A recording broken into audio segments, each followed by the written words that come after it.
सर्वेभ्यो नमो नमः। अतिशय संस्कृतम क्लासेज में आप सभी का स्वागत है। हम लोग पढ़ रहे हैं उत्तर रामचरितम तृतीय अंक पुस्तक अध्ययन कपिल देव द्विवेदी जी की बुक से, और पेज नंबर 252 पे आज हम लोग पढ़ेंगे और भाग होगा 25वां। तो चलिए देखा जाए आज। सीता निरवधिरिति हतास्मि मंदभागिनी। सीता कह रही हैं कि ये निरवधि है, यानी कि ये असीम है। क्या? सीता का राम से वियोग। तो कह रही हैं कि यह जो वियोग है यह असीमित है। हतास्मि, हाय मैं मृत प्राय हो रही हूँ। मंदभागिनी, मैं मंदभागिनी मृत प्राय हो रही हूँ। रामः कष्टंभो, अब राम कह रहे हैं ओह बड़े दुख की बात है। सीता की बात सुन नहीं रहे हैं, राम अपना कह रहे हैं, सीता अपना कह रही हैं। पिछले लेक्चर जब आप देखेंगे तो आपको क्रम से देखें तो उससे ज़्यादा समझ में आएगा ना। चलिए देखते हैं राम श्लोक के माध्यम से क्या अपना कष्ट व्यक्त कर रहे हैं। व्यर्थम यत्र कपीन्द्र सख्यमपि मे वीर्यं हरिणां वृथा प्रज्ञा जाम्बवतो न यत्र न गतिः पुत्रस्य वायोरपि मार्गं यत्र न विश्वकर्म तनयः कर्तुं नलोऽपि क्षमा सौमित्रे अपि पक्तॄणां विषये तत्र प्रिये क्वासि में। तो राम अपना दुख व्यक्त करते हुए कह रहे हैं कि हे सीते, तुम कहाँ हो जहाँ पर सुग्रीव की मित्रता भी व्यर्थ है, नहीं पहुँच पा रही है, और बंदरों की वीरता भी व्यर्थ है, आदि आदि ऐसे कहते हैं। तो हम लोग श्लोक का अर्थ देखें तब स्पष्ट हो ना। तो राम कह रहे हैं व्यर्थम यत्र कपीन्द्र सख्यम। कपीन्द्र सख्यम अर्थात सुग्रीव ना, और कपीन्द्र कपि के इंद्र यानी कि वानर राज। तो जहाँ पर यत्र, जहाँ पर वानर राज सुग्रीव की मित्रता, ये बहुत पूछा जाता है, अर्थ बहुत पूछ लिया जाता है। कपीन्द्र सख्यम से क्या तात्पर्य है, इसका क्या अर्थ है ना। तो यत्र, जहाँ पर सुग्रीव के साथ में मेरी सख्यम मित्रता भी व्यर्थ है। वीर्यम हरिणाम वृथा, तो हरिणाम अर्थात बंदरों का, वीर्यम जहाँ बंदरों की वीरता भी वृथा यानी कि व्यर्थ है। प्रज्ञा जाम्बवतो न यत्र, और जहाँ पर जाम्बवान की प्रज्ञा अर्थात बुद्धि भी न यत्र, जहाँ पर जो है नहीं काम कर रही, नहीं पहुँच सकती, नहीं काम कर रही। जाम्बवान कई फैसलों में इन्होंने अपनी बुद्धि के द्वारा राम के कई फैसले सुलझाए थे, इसलिए ऐसा कहा गया है राम के द्वारा कि जाम्बवान की जहाँ पर बुद्धि भी नहीं काम कर रही है। ना गति पुत्र से वायोरपि, और जो वायोः अपि पुत्र से, वायु के पुत्र अर्थात हनुमान है, उनकी गति ना, तो जहाँ पर उनकी गति नहीं है अर्थात जहाँ पर वह भी नहीं पहुँच सकते हैं। मार्गम यत्र न विश्वकर्म तनयः कर्तुं नलोऽपि क्षमः, जहाँ पर विश्वकर्मा के तनय पुत्र नलोऽपि, नल भी मार्ग को बनाने में अक्षम हैं, यानी कि उनके द्वारा जहाँ तक मार्ग भी नहीं बनाया जा सकता है, मार्ग बनाने में भी अक्षम हैं। सौमित्रे है अपि, सौमित्रे अर्थात सुमित्रा के पुत्र अर्थात लक्ष्मण के पक्तॄणाम माने है बाण, पक्तॄणाम का अर्थ बाण है। तो पक्तॄणाम अविषये, और जहाँ पर सुमित्रा नंदन के बाण भी अगोचर हैं, नहीं पहुँच सकते हैं। तो ऐसे किस स्थान पर प्रिय क्वास में, मेरी प्रिय अर्थात सीते तुम ऐसे किस स्थान पर हो, ऐसा राम कह रहे हैं। ठीक, तो आइए हम लोग अब इसकी व्याकरण देख लेते हैं ना। अर्थ तो बहुत कठिन नहीं है, बिल्कुल सरल है, लेकिन इस श्लोक से पूछा बहुत जाता है ना। जैसे कपींद्र सख्यम में समास क्या है, कपींद्र सख्यम का अर्थ क्या है, कपींद्र सख्यम में सख्यम शब्द का क्या अर्थ है, बहुत पूछा जाता। मित्रता ना, सख्यम पद का अर्थ मित्रता है। मैं पद से किसका आशय है ना, मैं पद से यहाँ पर राम से आशय है। ठीक, तो देखते हैं व्याकरण। कपींद्र सख्यम, कपींद्र सख्यम में तत्पुरुष समास है। कपींद्रेण सह सख्यम, सुग्रीव की मित्रता, सुग्रीव के साथ मित्रता। ठीक, और सख्यम सख्यु भावः, सख्यम सखधन या प्रत्यय। ठीक, सखधन या प्रत्यय, और किस अर्थ में, भाव अर्थ में। तो इतना कपींद्र सख्यम के बारे में आप लोगों को जानना चाहिए। और वीडियो अच्छी लगे तो प्लीज़ लाइक शेयर और सब्सक्राइब अवश्य करें। विश्वकर्म तनयः, विश्वकर्मा के पुत्र अर्थात नलनील। विश्वकर्म तनयः कौन है, नलनील हैं। तो विश्वकर्मणः तनयः तत्पुरुष समास। सौमित्रे लक्ष्मण, पक्तृणाम बाण, सुमित्रायाः अपत्यम, सुमित्रा धन ईय प्रत्यय। सौमित्र में ईय प्रत्यय है। बहवा दिभ्यश्च से ईय प्रत्यय है ना। सुमित्रायाः अपत्यम ना, सुमित्रा की संतान सौमित्र। इस श्लोक में सीता के प्रति 5 साधनों का जो उल्लेख किया है वे सभी व्यर्थ बताए गए। 5 साधन कौन हैं, व्यर्थ क्या है, कपींद्र सख्यम, और व्यर्थ क्या है, वीर्यम हरिणाम, 2 हो गए ना। और क्या व्यर्थ है, प्रज्ञा जाम्बवतो, 3 हो गए। और क्या व्यर्थ है, गति ही वायोरपि, 4 हो गए। और मार्गम यत्र विश्वकर्मा, ये चौथा हो गया। और ये सौमित्रे पक्तृणाम, सुमित्रा के बाण। ठीक, तो ये जो 5 साधन हैं वह उनका उल्लेख किया गया और 5 व्यर्थ हैं। तो इसके कारण यहाँ पर कौन सा अलंकार है, समुच्चय अलंकार है ना। 5 या 6 जो भी ये साधन बताए गए हैं, 1 2 3 4 और विश्वकर्म तनया 5 6 हैं साधन। ठीक, ये जो 6 साधनों का उल्लेख किया गया है, सीता तक पहुँचने वाले वे नहीं पहुँच पाए हैं, इसलिए यहाँ पर समुच्चय अलंकार है। ठीक, समुच्चय अलंकार जहाँ पर होता है, जहाँ पर कई सारी चीज़ों का समुच्चय रूप में प्रयोग किया जाता है। तो आगे देखा जाए, इसमें और नहीं। ठीक, पेज नंबर 2 पर चलते हैं। हाँ,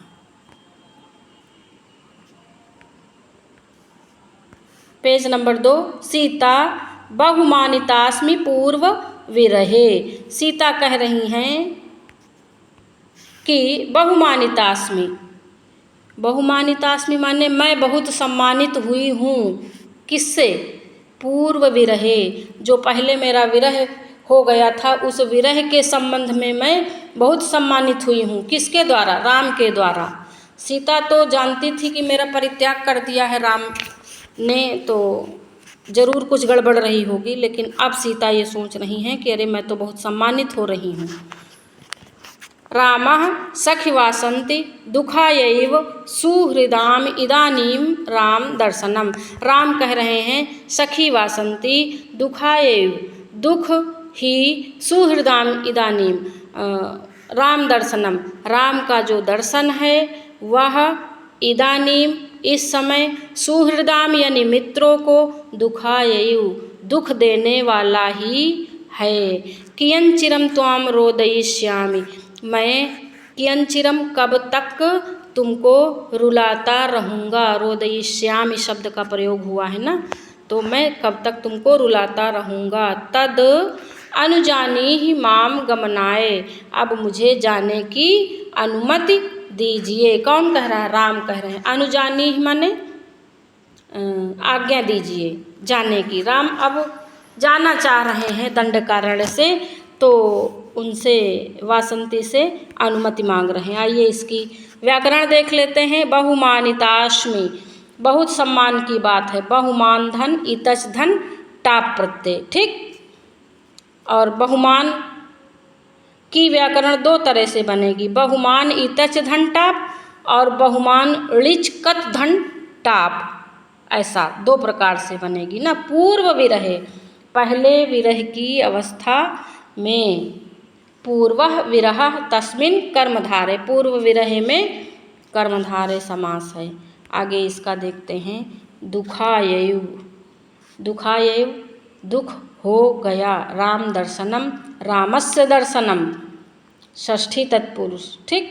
रोदयिष्यामि, रुलाऊंगा। रुद ऋच लिड लकार उत्तम पुरुष एक वचन ना, ये तो सरल ही है। ठीक। अनुजानी आज्ञा दो, ये बहुत पूछा जाता है। तद अनुजानी ही माम गमनाय, इस वाक्य में अनुजानी ही पद का क्या अर्थ है? आज्ञा दो। अनुज्ञा लोट लकार उत्तम पुरुष एक वचन, अनुजानी ही शब्द उत्तम पुरुष एक वचन का है।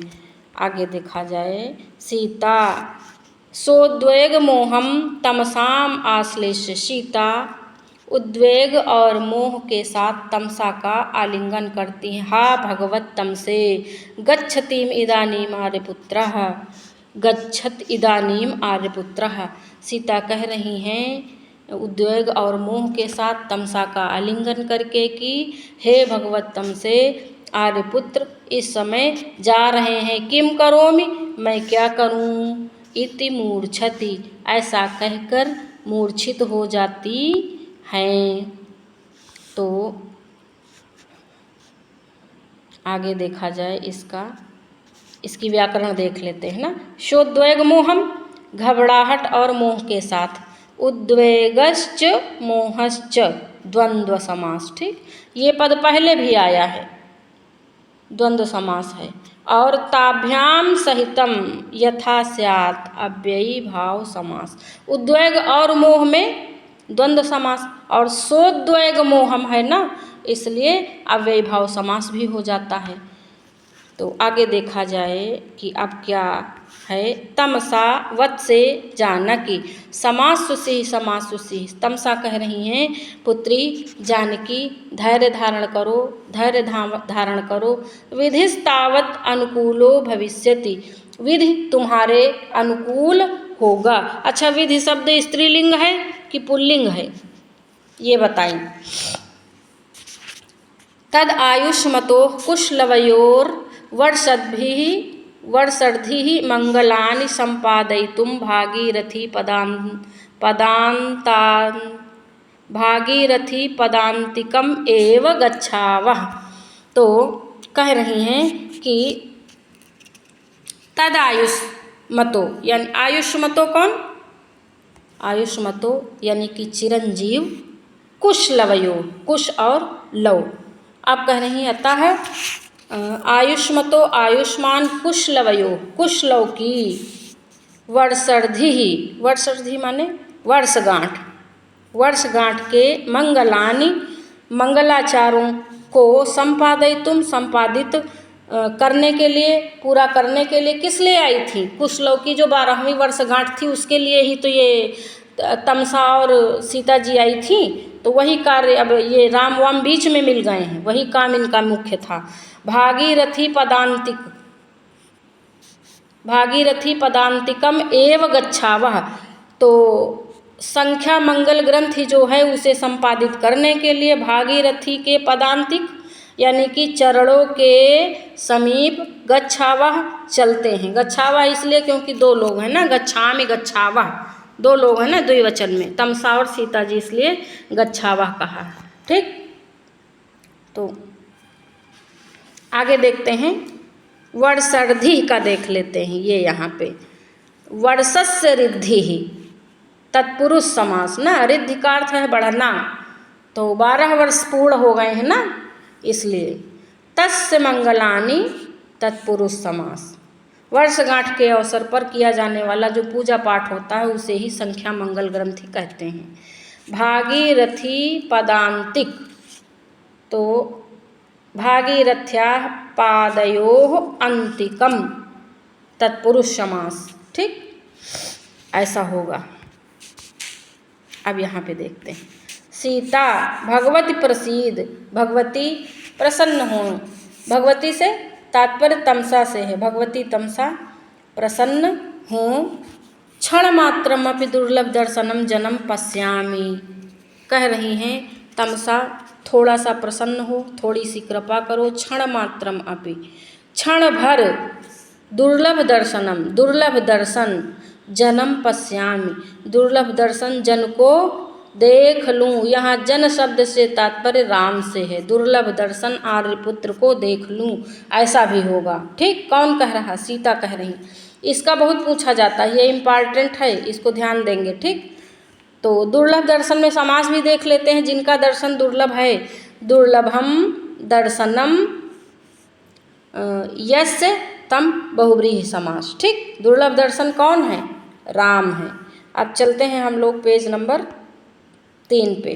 ठीक, रामः अस्ति च इदानीम अश्वमेध सह धर्मचारिणी में मेरी, षष्ठी का रूप है ये, तो षष्ठी का ये वैकल्पिक रूप है। तो राम कह रहे हैं अब च इदानीम, इस समय, अश्वमेध सह धर्मचारिणी, हमारे जो हमारा अश्वमेध यज्ञ है उसके लिए ये हमारी सहधर्मचारिणी अर्थात धर्म पत्नी हो गई हैं। कौन? सीता जी। सीता साक्षेपम, सीता आक्षेप करके, आर्यपुत्र का, आर्यपुत्र कौन? सीता नहीं जानती राम किसकी बात कर रहे हैं। तो वासंती परिणीतम अपि किम, वासंती कह रही हैं क्या विवाह भी कर लिया है? तो राम तो वासंती से बातचीत कर रहे हैं ना, लेकिन सीता तो सबकी बात सुन लेती हैं। तो वासंती पूछ रही क्या राम आपने क्या आर्यपुत्र, क्या कहती हैं वासंती राम को? राम के लिए वासंती देव कहती हैं। क्या आपने विवाह भी कर लिया है? रामा नहीं नहीं, हिरण्यमयी सीता प्रतिकृति, नहीं नहीं, सोने की बनी हुई सीता की प्रतिकृति अर्थात मूर्ति। प्रतिकृति बहुत पूछा जाता है, सीता प्रतिकृति का क्या अर्थ है? सीता की मूर्ति, हिरण्यमयी सोने की। तो यही जो यहाँ कह रहे हैं सहधर्मचारिणी, वो सहधर्मचारिणी कौन है? हिरण्यमयी सीता प्रतिकृति, वह है सहधर्मचारिणी राम की।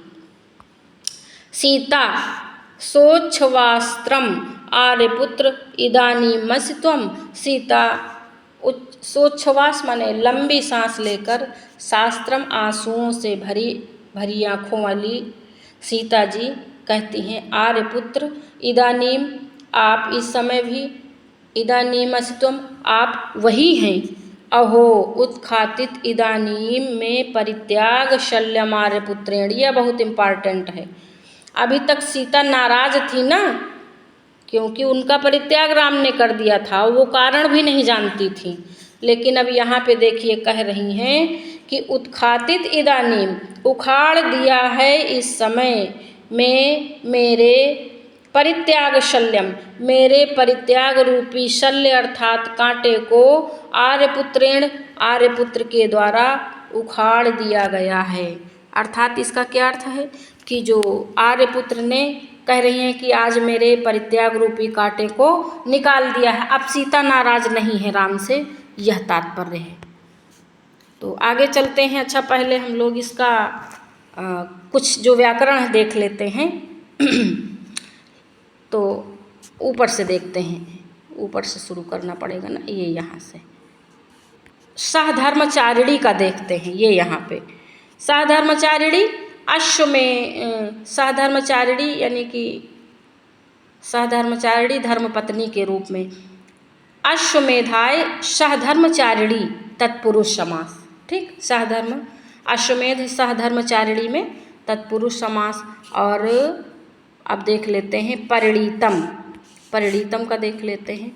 इसकी व्याकरण क्या है? परिनिधन कत ना, और हिरण्यमयी सोने की बनी, हिरण्यस्य विकारः, तो हिरण्यस्य विकारः इसलिए मयट प्रत्यय, सीता प्रतिकृति, सीता की प्रतिमा, ये तो बता दिया है ना।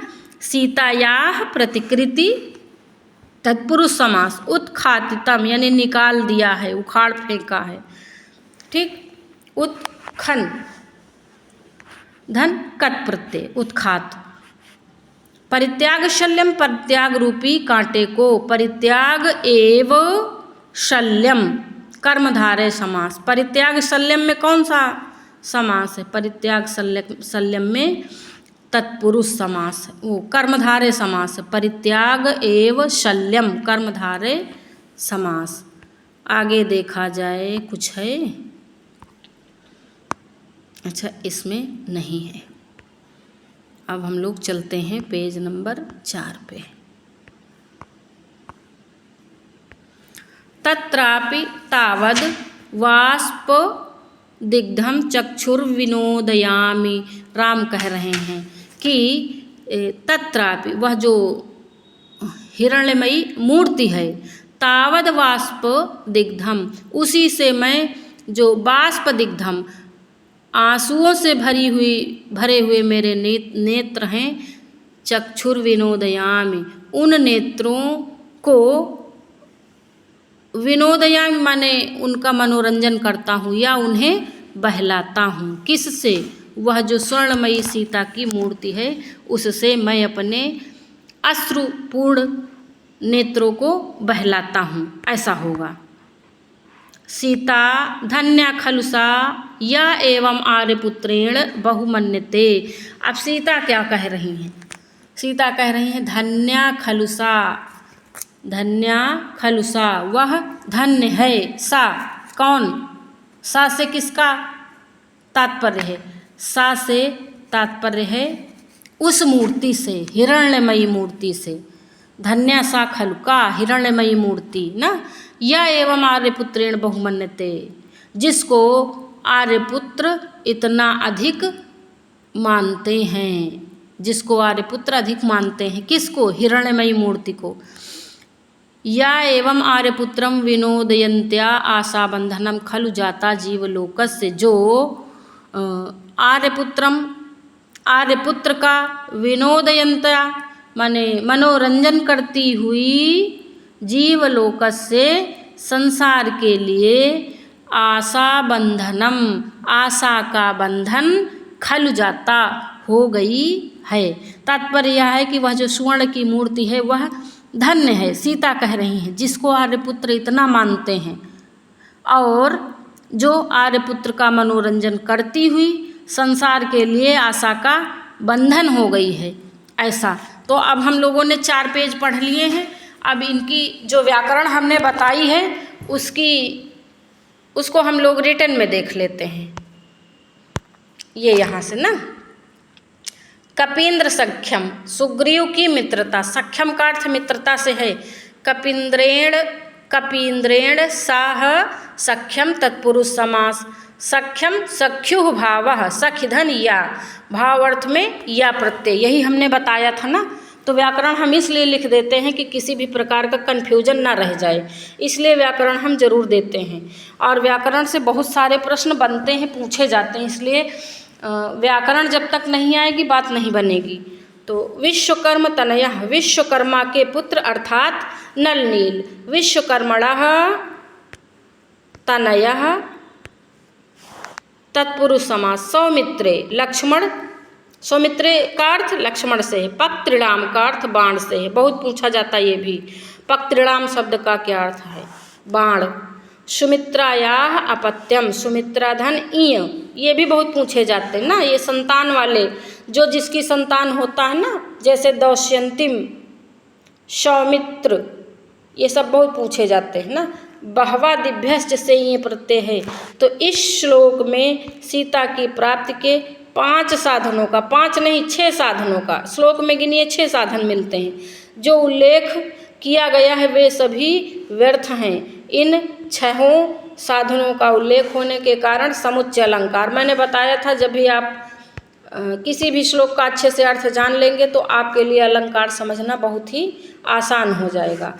बहुमानिता, बहुत सम्मान की बात है। बहुमान इतच धन टाप, बहुमान ऋच धन कद्धन टाप ना। पूर्व विरहे, पहले विरह की अवस्था में, पूर्वः विरह तस्मिन् कर्मधारय, पूर्व विरह में कर्मधारय समास। दुखायैव, दुखद हो गया।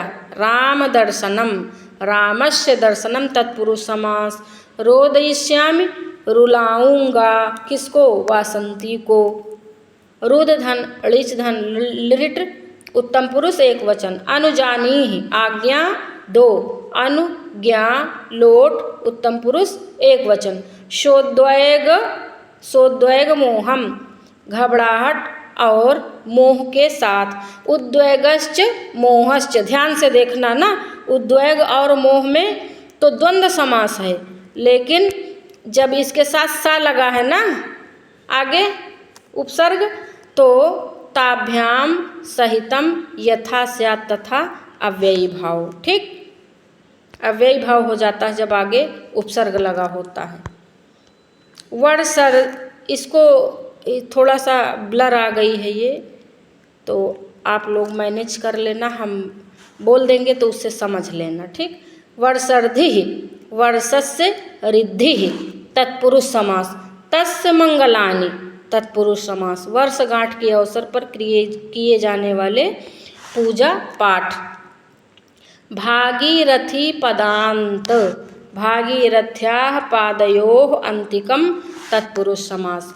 दुर्लभ दर्शनम, जिनका दर्शन दुर्लभ है, दुर्लभम दर्शनम यस्य तम बहुव्रीहि समास। अश्वमेध सहधर्मचारिणी, अश्वमेधाय सहधर्मचारिणी तत्पुरुष समास ना। परिणीतम, परिणी धन का, जैसे ऐसे पूछ लेते हैं कि अश्वमेध सहधर्मचारिणी तृतीय अंक में सीता को कौन बताता है, कौन बताता है, राम बताते हैं। और राम ने विवाह कर लिया है क्या, ये कौन पूछता है, वासंती पूछती हैं। इस प्रकार के प्रश्न बनते हैं, इसलिए सब हर शब्द पे ध्यान देते हुए चलेंगे। हिरण्यमयी सोने की बनी, हिरण्यस्य विकारः। ठीक, तो विकार अर्थ में मयट प्रत्यय होगा। हिरण्यमयी में कौन सा प्रत्यय, मयट प्रत्यय। सीता प्रतिकृति, सीता की प्रतिकृति यानी कि प्रतिमा, मूर्ति ना, तो प्रतिकृति का अर्थ प्रतिमा होता है, ये भी बहुत पूछा जाता। सीता प्रतिकृति में प्रतिकृति का क्या अर्थ है। सीतायाः प्रतिकृति ही तत्पुरुष समास। उत्खातितम, निकाल दिया है या उखाड़ दिया है। उत्खनकत, उत्खात। ठीक, ऋच धन कत। परित्याग शल्यम, परित्याग रूपी कांटे को। परित्याग एव शल्यम कर्मधारय समास। परित्याग शल्यम में कर्मधारय समास। बाष्प दिग्धम, वाष्प नहीं होगा बाष्प होगा, बाष्प दिग्धम। ऐसे सही शब्द की वर्तनी भी पूछ लेते हैं, कौन सा सही है, तो इन सब पे अच्छे से ध्यान देते हुए चलेंगे ना। वाष्प दिग्धम नहीं होगा, बाष्प दिग्धम होगा। आंसुओं से परिपूर्ण, बाष्पैः दिग्धम तत्पुरुष समास। दिग्ध दधन कत। और विनोदयामि विनुद ऋच लट्लकार उत्तम पुरुष एक वचन। विनोदयामि शब्द कहाँ का है, लट लकार उत्तम पुरुष एक वचन का है। विनोदयंती मनोरंजन करती, कराती हुई होगा, करती हुई नहीं कराती हुई होगा, मनोरंजन कराती हुई। विनुद ऋच क्षत्रि गीप ना। आशा बंधनम, आशायाः बंधनम तत्पुरुष समास। ठीक, आशा बंधनम में तत्पुरुष समास। आशा बंधन शब्द मेघदूतम में भी प्रयोग हुआ है। ठीक, तो आशायाः बंधनम, आशा बंधनम तत्पुरुष समास। आज हम लोग यहीं तक रखते हैं, मिलते हैं कल नए वीडियो के साथ पुनः। और वीडियो अच्छी लगे तो प्लीज़ लाइक शेयर और सब्सक्राइब आपको करना चाहिए, और कमेंट भी करना चाहिए, ताकि हमें ये पता चले कि आप लोग पढ़ रहे हैं। आज यहीं तक, धन्यवाद।